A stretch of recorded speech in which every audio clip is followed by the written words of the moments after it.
오늘 하나님께서 우리에게 주신 말씀 시편 111편 말씀입니다. 한 번 더 받들어 봉독합니다. 할렐루야. 내가 정직한 자들의 모임과 회중 가운데서 전심으로 여호와께 감사하리로다. 여호와께서 하시는 일들이 크시오니 이를 즐거워하는 자들이 다 기리는도다. 그의 행하신 일이 존귀하고 어미하며 그의 의가 영원히 서 있도다. 이 말씀을 통해서 우리는 지혜의 근본이신 하나님이라는 제목으로 은혜를 받도록 하겠습니다. 세 가지로 하나님의 말씀으로 나눠 선거합니다. 첫 번째, 선택. 두 번째, 연구. 세 번째, 찬양. 이렇게 세 가지로 나눠 선거합니다.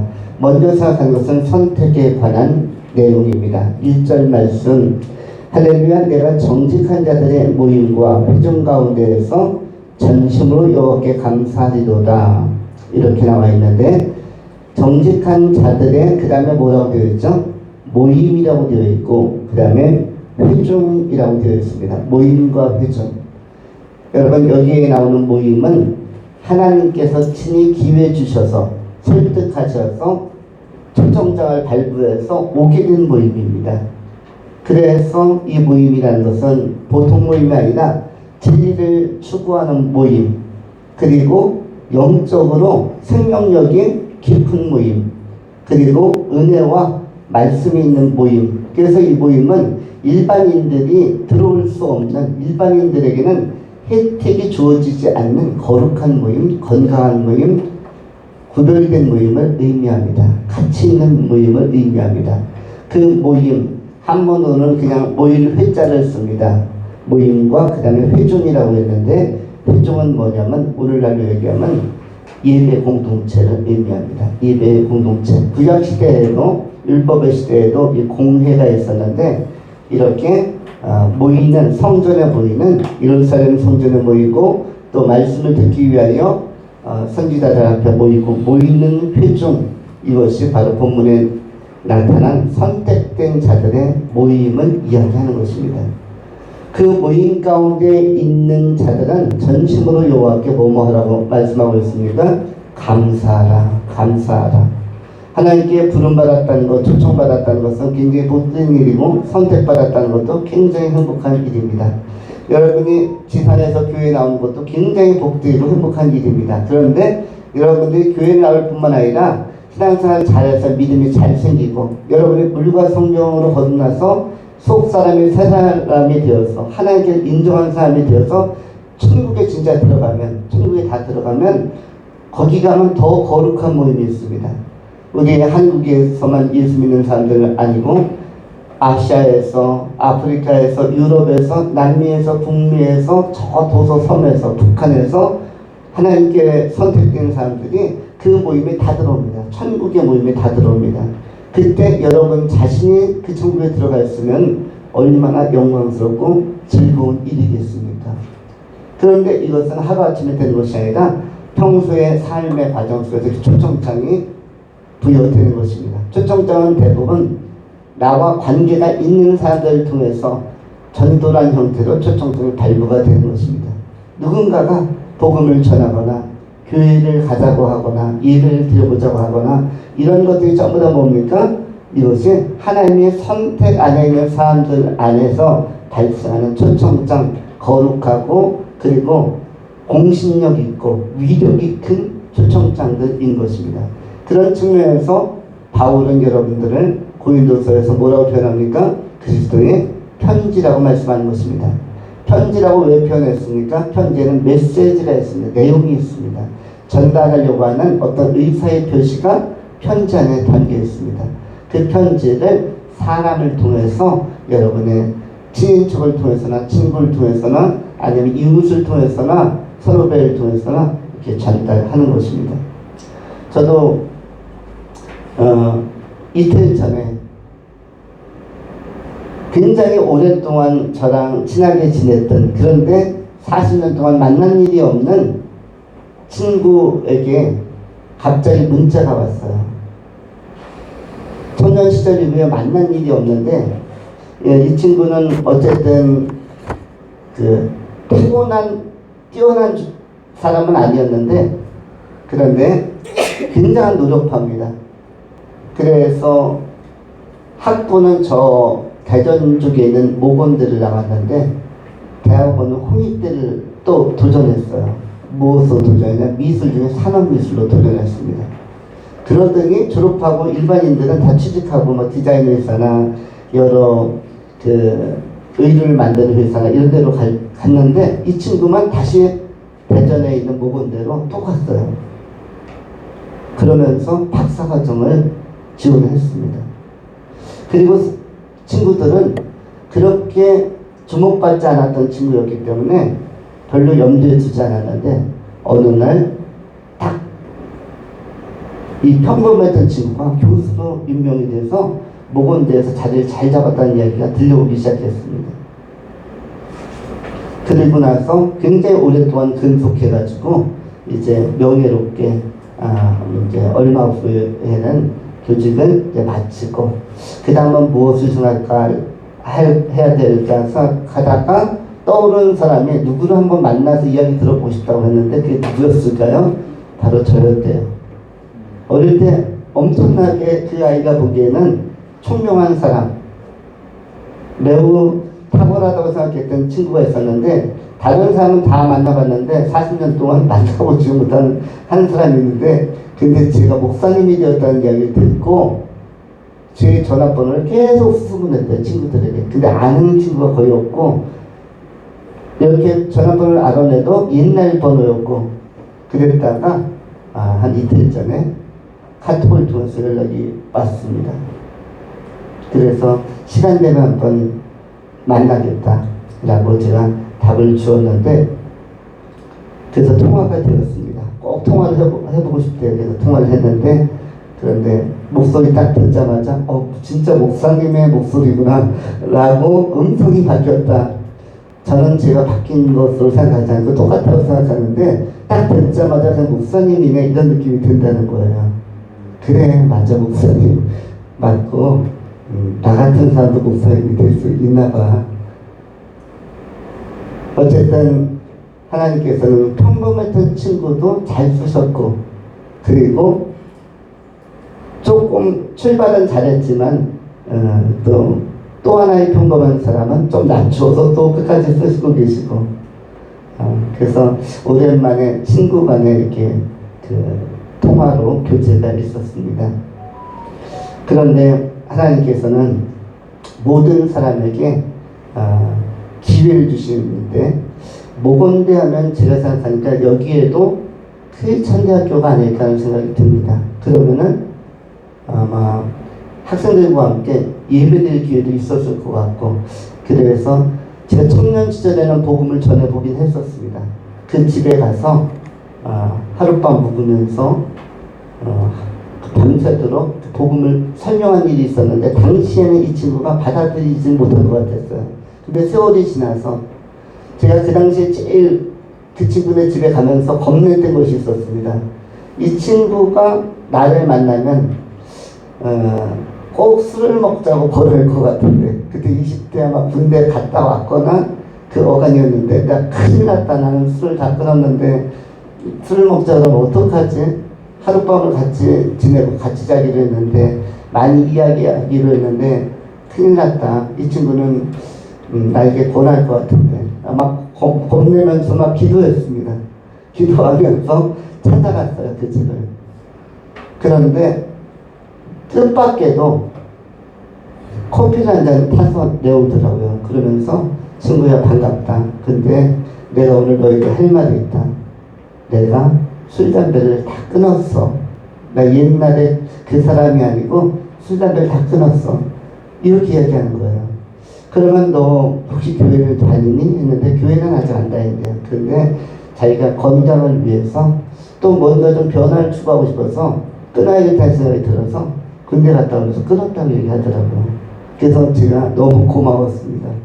나 그것 때문에 진짜 7시간 동안 너희 집 찾아오는 동안에, 경기도 안성이었는데, 경기도 안성의 외평이라는 시골 동네였는데, 너무너무 내 마음이 내가 얼마나 기도하면서 이거 어떻게 하면 좋습니까 하나님, 그러면서 왔는데 네가 이렇게 대답을 시원하게 해주니까 너무너무 고맙다. 그리고 나서 그 당시에 그 학생은 모건대나는 평범한 학생이었는데 생각보다 삶이 굉장히 잘 된 것 같았고, 통하면서도 목사님이 된 것을 되게, 친구가 목사님이 된 것을 굉장히 기뻐하더라고요. 그래서 감사하는 마음이 있었습니다. 우리가 크리스찬들이 된다는 것, 예수 믿는다는 것은 하나님께서 주신 다 기회들이고, 이 교회에 나온다는 것도 굉장히 놀라운 하나님의 배려이고 예정 속에 있는 일들입니다. 우연이 된 것은 하나도 없습니다. 하나님의 역사의 주관자시고 만유의 주관자시고 삶의 주관자이시기 때문에 우연은 없고 다 필연이고 하나님의 계획 안에 예정 안에 있다가 순서를 따라서 한 명씩 부르는 것입니다. 어떤 사람은 일찍 모태신앙으로 부르고, 어떤 사람은 청소년 때 부르고, 어떤 사람은 청년기에 부르고, 어떤 사람은 장년기에 부르고, 어떤 경우는 노년기에 부르고, 어떤 경우는 임종하기 직전에 부르시는 경우도 있습니다.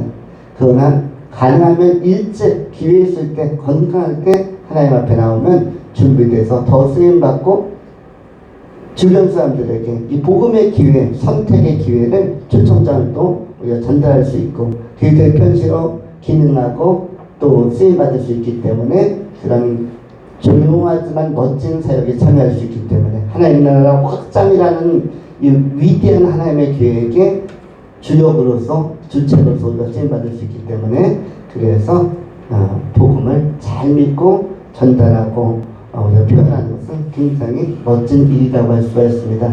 오늘 본문에도 이스라엘 백성 가운데 하나님의 모임에 초청받은 사람들, 공예로 모이는 사람들, 말씀을 듣기 위해 모이는 사람들 다 하나님께서 축복하시고 즐거워하며 하나님을 찬미하라고 오늘 소개하고 있는 것입니다. 우리가 동일한 마음으로 우리 하나님 앞에 전심으로 감사하며 남은 생을 살아가시는 아름다운 귀한 성도님들이 되실 수 있기를 축원합니다. 두 번째로 연구입니다. 연구란 단어가 2절을 자세히 보면 나와야 되는데 자세히 보면 나옵니까 안 나옵니까? 대부분 안 나오지만은 몇몇 사람의 성경책에는 나올 겁니다. 몇몇 사람의 성경책은 어떤 성경책이기 때문에 나올까요? 옛날 번역본. 근데 새로운 번역본에는 연구란 단어가 나오지 않고 어떤 단어가 나옵니까? 2절에 기리는 도다. 2절 말씀이 이렇게 되어져 있습니다. 여호와께서 행하시는 일들이 크시오니 이를 즐거워하는 자들이 다 기리는 도다.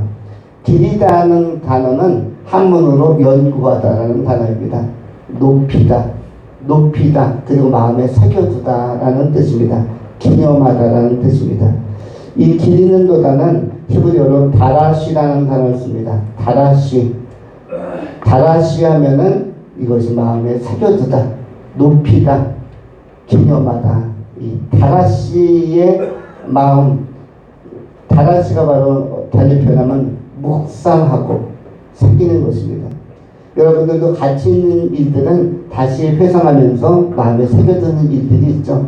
내가 봐도 그 일은 참 좋았어, 의미 깊었어, 통쾌했어, 뜻깊었어 하는 다라시 기념하고 싶은 것들, 영원토록 우리의 내 마음에 새기고 싶은 것들, 이게 바로 기리는 것인데, 우리가 그 옛 어른들의 뜻을 기리다 이런 표현이 있죠. 선현들의 뜻을 기리다, 그것이 바로 본문에 나오는 연구하다라는 뜻입니다. 그러면 우리는 무엇을 기려야겠습니까? 하나님께서 행하신 일들과 하나님께서 행하신 창조의 일, 그리고 보존의 일, 구원의 일. 여러분이 아마 이번 여름에 개인적으로도 여행을 할 수가 있겠고, 또 가족적으로도 여행을 할 수가 있겠고, 교회나 단체적으로도 여행을 할 수가 있었을 것입니다. 또 앞으로 8월 시간이 많기 때문에 또 여러분들이 원근 각지로 나갈 수도 있을 것입니다. 나가보면 언제 나가도 느끼는 것은 하나님은 자연을 참으로 광대하고 아름답게 잘 만드셨다.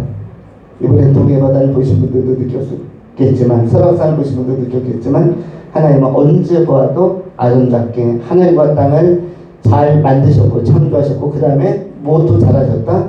보존도 잘하셨습니다. 저도 동해바다를 간 곳이 뭐 한 50년 전부터 갔기 때문에 엄청 오래전부터 갔어요. 근데 언제 가도 변함이 없더라고요. 설악산도 청년 시절부터 그 대청봉까지 올라간 시기가 있었는데 한 20살, 21살 때부터 겨울에도 갔고 겨울산에도 갔고 여름에도 갔습니다. 그런데 지금까지 수십 년이 지났어도 역시 변한 것이 하나도 없습니다. 그건 무엇이다? 보존의 은총인 것입니다. 하나님은 역사와 만유를 창조하셨을 뿐만 아니라 성실하게 보존하신다. 여러분에게 누군가 귀중품을 맡기면 보존을 잘하십니까? 아니면 이것 좀 맡아주세요 하면 우리는 잠깐 신경 쓰다가 바빠지면 신경을 안 쓰는 경우가 있습니다. 근데 하나님은 역사를 주관하는데 바쁘시지만 이 세상에 70억이 넘는 사람들을 주관하고 관리하고 보호해 주는데 시간이 관심이 많이 갈 텐데 한 민족, 두 민족만 다스리는 것이 아니라 역사 전체 수많은 민족, 2만 개가 넘는 민족들이 있는데 그들을 주관하는 데 있어서 또 400여 국가가 있는데 바쁘실 텐데도 불구하고 거기다 영적으로는 천사들도 다스려야 되고 그 다음에 영적으로는 어둠의 영들까지 주관해야 되는데 그런데 그 하나님께서 하나도 훼손되지 않게 하나하나 일일이 탄탄하게 보존하고 있다는 것은 완전하게 보존하고 있다는 것은 하나님의 얼마나 활동력이 높고 세심한 분인지를 알려주는 것이라 할 수 있습니다. 하나님은 동시에 여러분의 개인의 삶도 보존하시고 기억하시고 연구하고 계시고 그리고 여러분들을 이끌어주고 계십니다. 인도하고 계십니다. 그 하나님을 우리는 기리는 마음을 가지고 범사에 감사함으로 또 주를 인하여 기뻐함으로 살아가야 할 것입니다.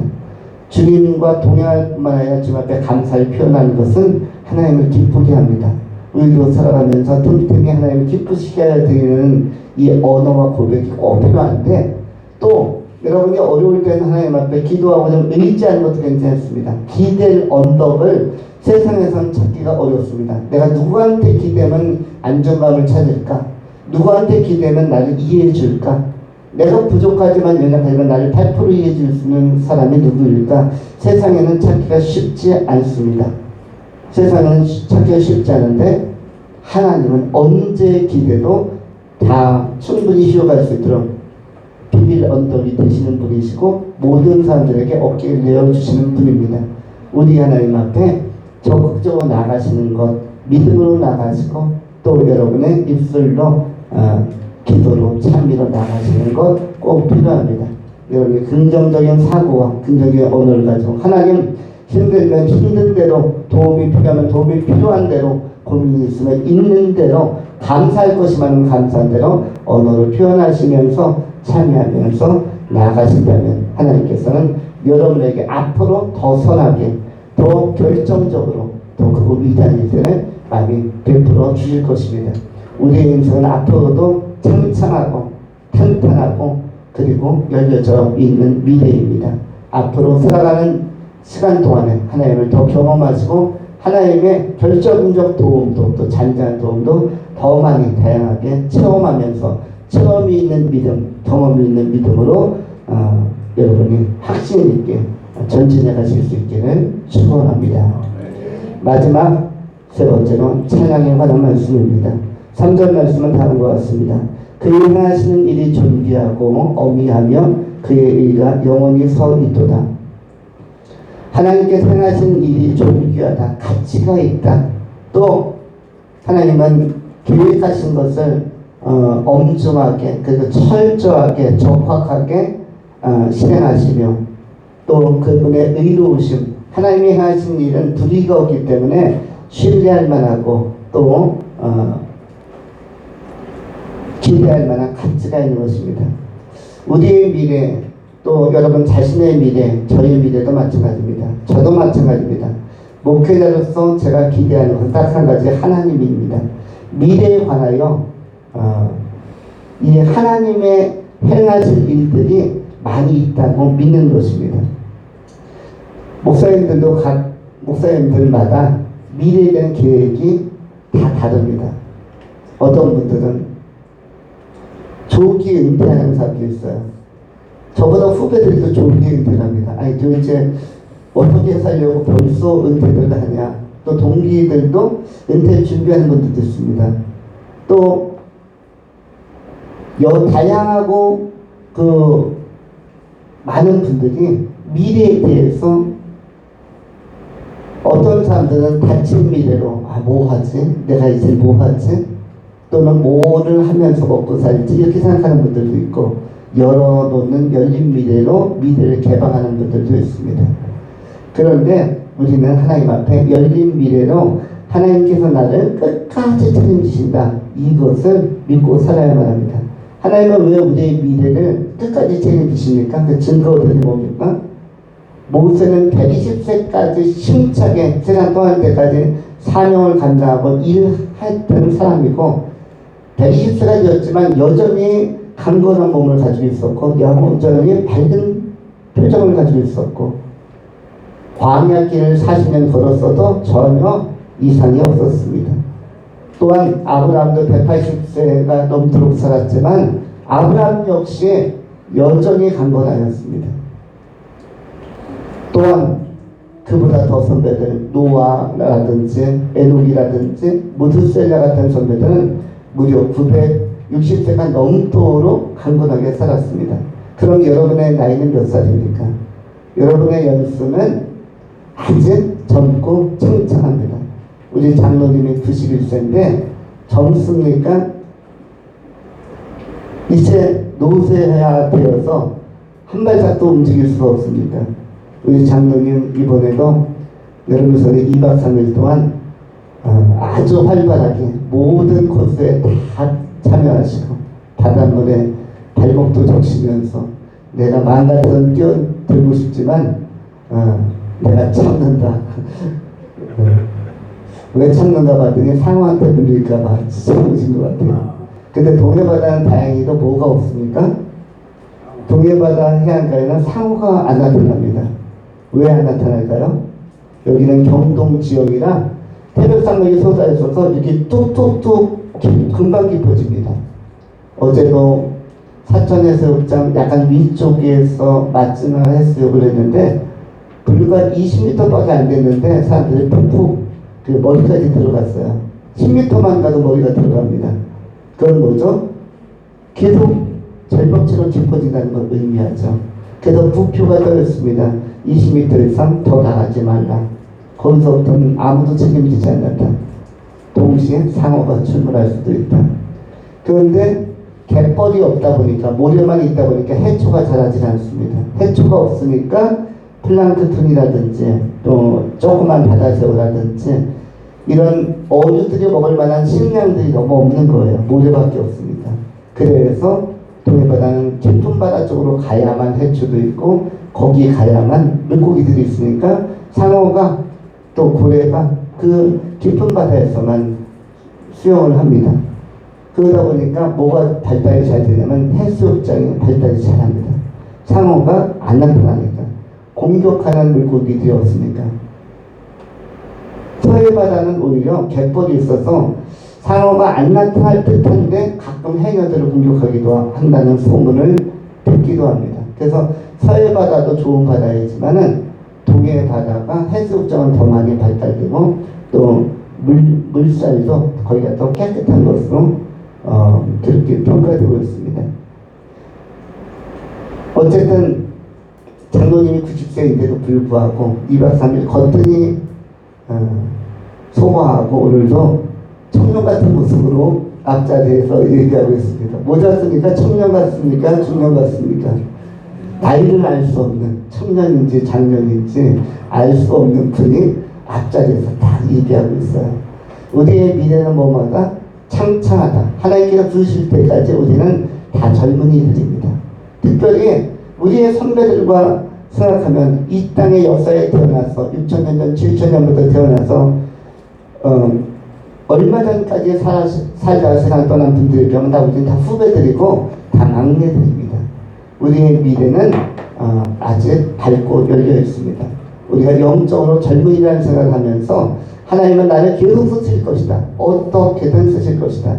저도 제 나이와 관계없이 계속 쓰실 것이다 라는 믿음이 있습니다. 어떤 형태로든 유용하게 하나님 나라에도 유용하고 또 저에게도 보람 느껴지는 쪽으로 계속 쓰실 것이다. 그래서 미래에 대한 것은 아무것도 설계하지 않는다. 그냥 믿음만 가지고 하나님께 인도하신 대로 따라간다. 여러분들 그 미래를 열어놓고 하나님께서 여러분을 충분히 잘 준비시키고 잘 쓰실 것이다 라는 기대감을 가지고 그 믿음 가지고 힘있게 살아가실 수 있기를 축원합니다. 기도하겠습니다. 거룩하신 하나님, 의의 하나님, 우리를 통하여 찬양받으시고